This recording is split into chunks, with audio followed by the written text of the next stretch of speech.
Hi, this is Edward Troxel. In this tutorial we're going to continue in removing the silent areas on a track.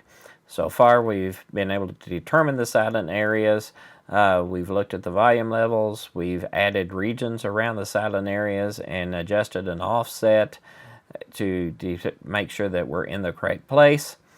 And so now let's see if we can actually remove the items from the track.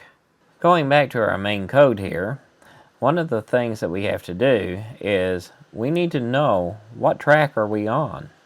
And so now for my process log, I am also going to pass it the track that I am currently processing. So if we go down to our process log routine, notice we now have our track coming in as a variable.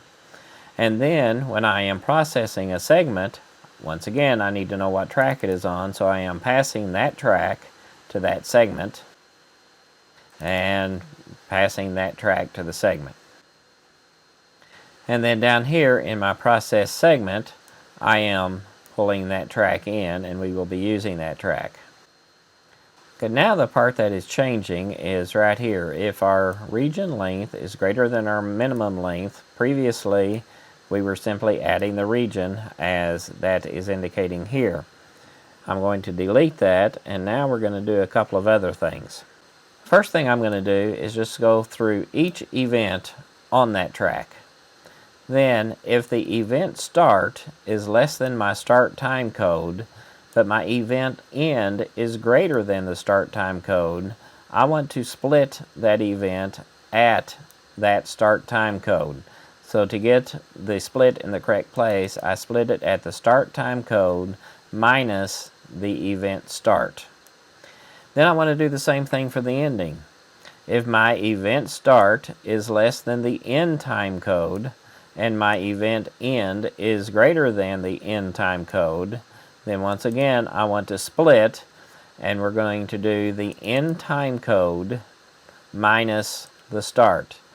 So now if I've got one long event like I do on the track, it's going to split it once at the beginning of the segment I want to remove and split it once at the end of the segment I want to remove if those positions are inside the region.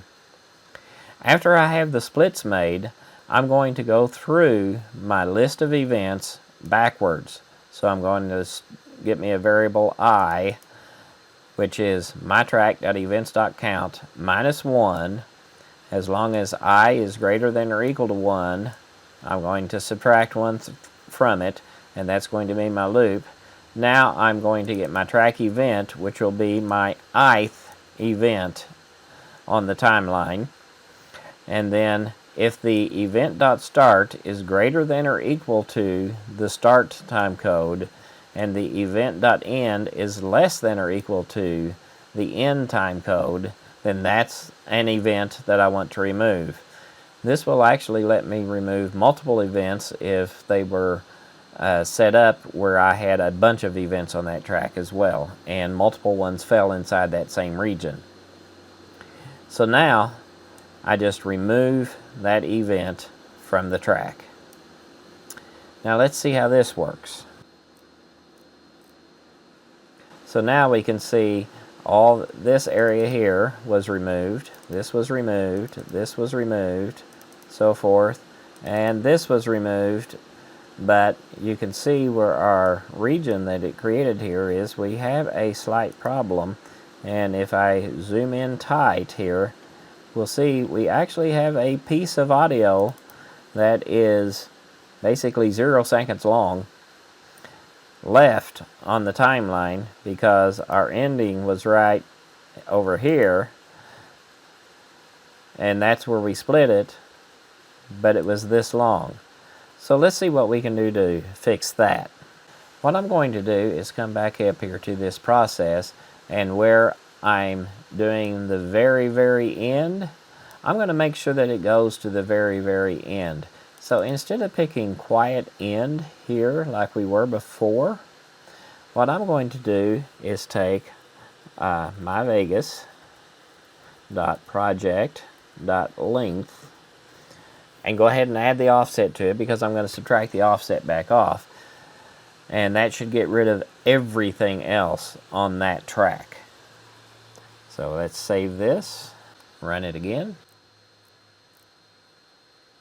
And now when I come over here, now it's at the end here, and if I zoom in at this end, there is no longer a little bitty audio clip at the end. So now we've done a lot of work. We figured out the silent sections.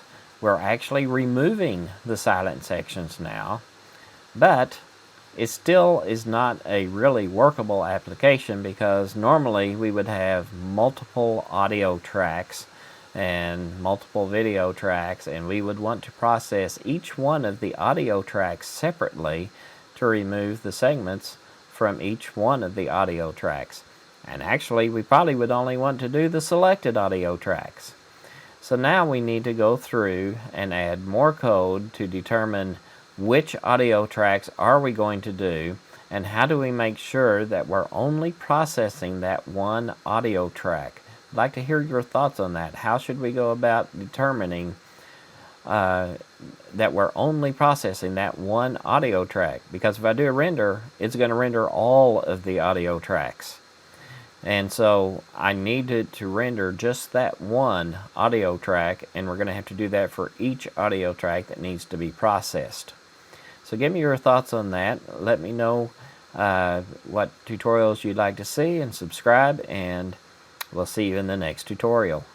Please sign up at www.jettv.com and subscribe on YouTube to get further notifications on when new videos are presented.